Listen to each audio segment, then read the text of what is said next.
Hello students, अगर आपने भी आईआईटी जेईई एग्जाम 2022 को क्वालिफाई किया है तो आपके भी दिमाग में यही सवाल चल रहा होगा कि सर सीसीएमएन काउंसलिंग कब से स्टार्ट होने वाली है, इसकी टेनेटिव डेट क्या रहने वाली है और इस बार सीसीएमएन काउंसलिंग इतना लेट क्यों हो रहा है। तो स्टूडेंट्स, जैसा कि आप जानते हैं सीसीएमएन काउंसलिंग 2022 को भी इस बार एमएनआईटी जयपुर ही ऑर्गेनाइज करने वाला है और पिछले कई सालों से एमएनआईटी जयपुर ही सीसीएमएन काउंसलिंग सीसीएमटी काउंसलिंग को ऑर्गेनाइज कर रहा है। साथ ही मैं आपको ये भी क्लियर कर देता हूँ कि सीसीएमएन काउंसलिंग के लेट होने का मेन रीजन है एलिजिबिलिटी क्राइटेरिया, क्योंकि लास्ट ईयर भी जो एलिजिबिलिटी क्राइटेरिया था वो अच्छे से उन्होंने जो है अरेंज नहीं किया। बहुत सारे स्टूडेंट के साथ धोखा किया गया, बहुत सारे स्टूडेंट ने आईआईटी जेईई एग्जाम को क्वालिफाई किया लेकिन उसके बावजूद भी अच्छी रैंक होने के बावजूद भी उनको एडमिशन नहीं मिला। अगर एडमिशन मिल भी गया तो उनका एडमिशन कैंसिल हो गया। इस पर काफ़ी कंट्रोवर्सी हुई थी लास्ट ईयर भी, आपको पता होगा अगर आपने पिछले बार भी जेईई एग्जाम क्वालिफाई किया है, सीसीएमएन काउंसलिंग आपने पार्टिसिपेट किया है। पिछले बार सीसीएमएन काउंसलिंग ने लगभग 4 से 5 बार एलिजिबिलिटी क्राइटेरिया चेंज किया था, उसके लिए ऑफिशियल नोटिफिकेशन दिए थे।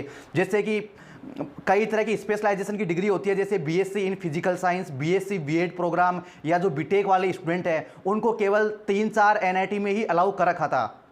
मतलब ये सोचने वाली बात है, जितने भी आईआईटीज है लगभग सभी आईआईटीज में बीटेक वाले स्टूडेंट्स अलाउ है बिना किसी एलिजिबिलिटी क्राइटेरिया के, लेकिन एनआईटी में केवल 4 से 5 एनआईटी में ही बीटेक वाले स्टूडेंट को अलाउ कर रखा था पिछले साल। और वो कौन कौन सी एनआईटी थी? वो टॉप एनआईटी नहीं थी तिरछी, सूरतकल, कलिकट या राउरकेला एमएनआईटी जयपुर, वो थी लोअर। एक तो मेघालय थी, एक दुर्गापुर थी, एक शायद हमीरपुर थी और 1-2 एनआईटी और थी मिडल या लोअर कैटेगरी की। तो बीटेक वाले स्टूडेंट्स हो या अदर किसी स्पेशलाइजेशन के साथ अगर आपका बीएससी का डिग्री है या बीए का डिग्री है या बीएससी बीएड है तो केवल 4 से 5 एनआईटी में ही आपको एडमिशन के लिए मतलब सीमित रखा था, इतने में ही आप एडमिशन ले सकते हैं। यानी ये सरासर एक धोखा था स्टूडेंट्स के लिए। और इस बार ये उम्मीद है कि जिन स्टूडेंट ने स्पेशलाइजेशन के साथ अपना ग्रेजुएशन कंप्लीट किया है या फिर उन्होंने बीटेक कंप्लीट किया है तो उनको लगभग 10 से ज़्यादा एनआईटीज़ में अलाउ किया जाएगा। और इसी वजह से एलिजिबिलिटी क्राइटेरिया अभी सभी एनआईटीज़ ने डिसाइड नहीं किया, डिसाइड नहीं हो रहा है। इसी वजह से अभी सीसीएमएन काउंसलिंग स्टार्ट नहीं हो रही है और लगभग जो सीसीएमएन काउंसलिंग स्टार्ट होने की जो टेनेटिव डेट है वो 20 मई के बाद ही होगी। 20 मई से पहले शायद ये मुश्किल है, 20 मई से पहले स्टार्ट नहीं हो पाएगी। और आपको मैं ये भी क्लियर कर देता हूँ कि एलिजिबिलिटी क्राइटेरिया और फीस स्ट्रक्चर 2 ऐसे टॉपिक है जिसपे कोई डिस्कस करना नहीं चाहता। चाहे आपका ऑनलाइन एजुकेशन प्लेटफॉर्म हो, चाहे आपका ऑफलाइन कोचिंग हो, आप जहाँ भी एडमिशन लेने जाएंगे आपको इसके बारे में कोई डिटेल से कुछ नहीं बताया जाएगा। उनको पता है कि बहुत सारे स्टूडेंट जो है फीस को देखकर एडमिशन नहीं लेंगे। बहुत सारे स्टूडेंट ऐसे हैं जो एलिजिबिलिटी क्राइटेरिया के कारण उनको पता चल जाएगा कि हमें या तो एनआईटी मिलेगी नहीं, अगर मिलेगी तो हमें कोई लोअर कैटेगरी का एनआईटी मिलेगा जिसमें कोई बेनिफिट नहीं है। इस प्रकार स्टूडेंट्स हर तरह से स्कैमिंग का शिकार हो रहा है। 20 से 25 हज़ार रुपये फीस पे करके student IIT JEE exam qualify करता है और उसको जब सीसीएमएन काउंसलिंग स्टार्ट होती है, जब वो डिग्री मैपिंग करता है, एलिजिबिलिटी क्राइटेरिया चेक करता है, तब उसको पता चलता है कि मैं तो अच्छे एनआईटी में तो एलिजिबल ही नहीं हूँ। अगर ऐड भी कर लिया किसी अच्छे एनआईटी को और उसमें एडमिशन मिल गया तो उसका एडमिशन ही कैंसिल हो जाता है। मतलब ये प्रॉपर्ली एक स्कैमिंग चल रहा है स्टूडेंट्स के कैरियर के साथ।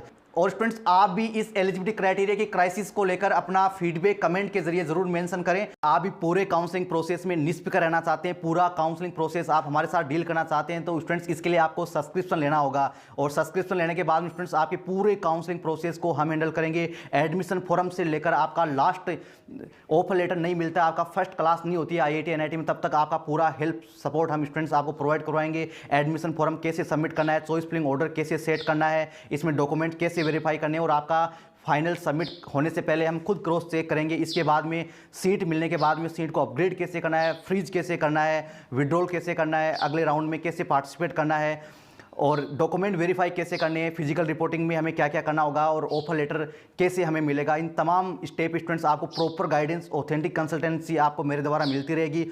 और कभी भी आप पर्सनली मेरे से कॉल करके अपने डाउट्स क्लियर कर सकते हैं, कॉलेज को लेकर, प्लेसमेंट को लेकर, कैरियर अपॉर्चुनिटी को लेकर या किसी भी प्रकार के डाउट जो है आप क्लियर कर सकते हैं स्टूडेंट्स से। अगर आप रजिस्ट्रेशन करना चाहते हैं, अगर आप हमारा मेंबरशिप लेना चाहते हैं तो आप हमारे ऑफिशियल वेबसाइट पे आकर आप रजिस्टर कर सकते हैं। इसका लिंक आपको डिस्क्रिप्शन में मिल जाएगा। अगर आप हमारे ऑफिशियल वेबसाइट पर रजिस्टर करते हैं तो स्टूडेंट्स आपको प्रॉपर एक बिल रिसिप्ट मिलेगा जो आपके ईमेल पे आ जाएगा और जो फीस है कितनी है, आईआईटी जेईई काउंसलिंग के लिए कितनी है, सीसीएमएन के लिए कितनी है, ये सारा डिटेल आपको वेबसाइट पे मिल जाएगा। आईआईटी जेईई काउंसलिंग की अभी न्यूनतम फीस आप पे करके रजिस्टर कर सकते हो।